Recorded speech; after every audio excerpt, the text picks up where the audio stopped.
Kira Pauline Becker was born on June 6, 2003. Within the first couple of weeks, she started to cry quite a bit. When Kira was still unhappy at about 3 months, we took her to our family physician to see if there was anything we could do to lessen her discomfort. And he right away referred us to a pediatrician, and he gave us the news that Kira had a problem with her brain. On Halloween, Kira had her first serious seizure, and she was hospitalized for 4 days trying to find the root cause of them. Because these seizures were so devastating to her brain, they put her on a steroid treatment, but a side effect was that her immune system would be really vulnerable to any infections. At the end of November, we took her into the hospital because she was having trouble breathing. So we spent 12 days in ICU with Kira kind of hanging on. After numerous tests and x-rays and MRIs, they determined that her brainstem had been damaged. And so it was at that point that the doctors indicated that this was going to be a terminal illness for her, and that they felt she really only had weeks to live. In January 2004, it was clear that she was a little fighter, and we decided that we didn't want to stay in the hospital environment any longer. We were discharged from the hospital in late January and came home. And for the next just under a year, we took care of Kira at home and had a really wonderful year as a family. From September till December, Kira seemed to have one bug after the other and go from one crisis to the next.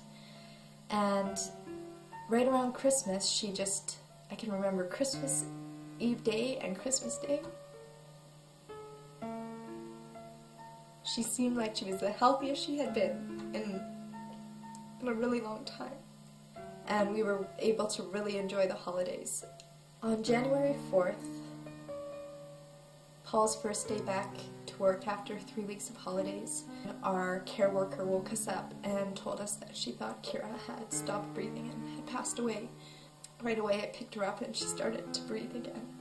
At that point we knew that death was really close for her, so we were able to spend those last hours with her. Kira passed away on January 4th, 2005. It means so much to the Children's Hospital. You know, you have to make money for Children's Hospital, and that's the big deal. I think for me the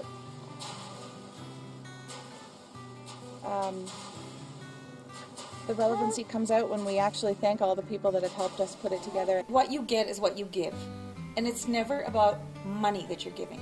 It's all about what it does for your heart. It comes back to you. You know, there's no price you can put on that feeling of giving. For me. Paul and I were thrilled with the level of care that we received from the Alberta Children's Hospital. We were so grateful and are still so grateful for the wonderful doctors and nurses and staff there, and everything people did that made our stay comfortable and made Kira stay comfortable. We miss Kira so much, and we know that she has changed our lives in all the right ways, and we're happy to hold this fundraiser in her memory and do all these good things in her memory, because we know that she would have made a huge impact on this world, and we hope that we can do that now for her and her name.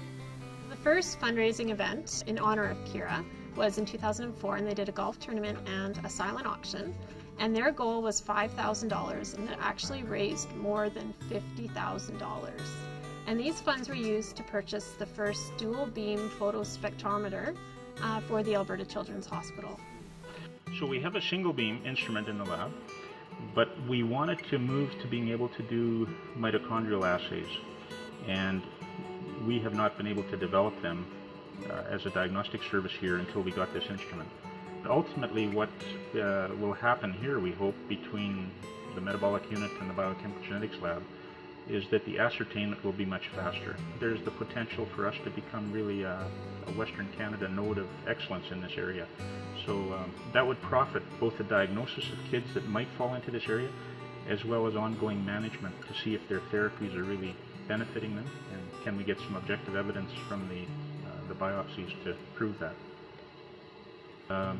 So the opportunity to have it provided through the foundation, through donors, is really a wonderful benefit to the Children's Hospital in terms of the whole of the programs here. So yeah, we're delighted. In 2005, Kira's Day was a fun money casino and silent auction, and the event was a great success, raising $78,000.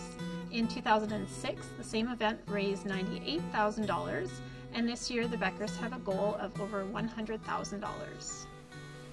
So all of these funds, which will be more than $275,000, will go to benefit the Rotary Flames House, which will be Alberta's first children's hospice. Right now, hundreds of families in southern Alberta need specialized care and support to help them through very difficult times, through progressive and life-threatening illness for their children.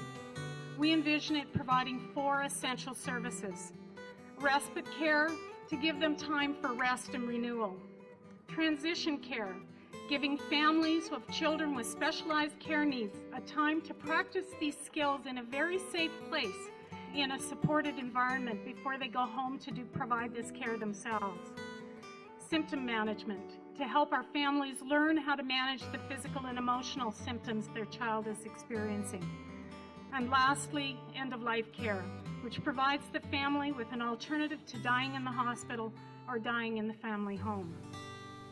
We recognize the hospice as a missing aspect of care in our city for children. It's a facility that we would have used with Kira, and it would provide end-of-life care for children with life-limiting diseases or respite care for families who need some support during their child's illness. We have been really excited about the possibility of a naming opportunity within the new hospice, and so that means that an area of the hospice would be recognized as Kira's area, or in memory of Kira. And that's very exciting to us because it puts a kind of a tangible, it's our place, it's something we've created in Kira's memory. And we've received the information and we've gone through the selection process, and we've decided to support the recreation room. And it will be an area for both the ill children and their families to gather and play games and relax, and it will really be a fun space.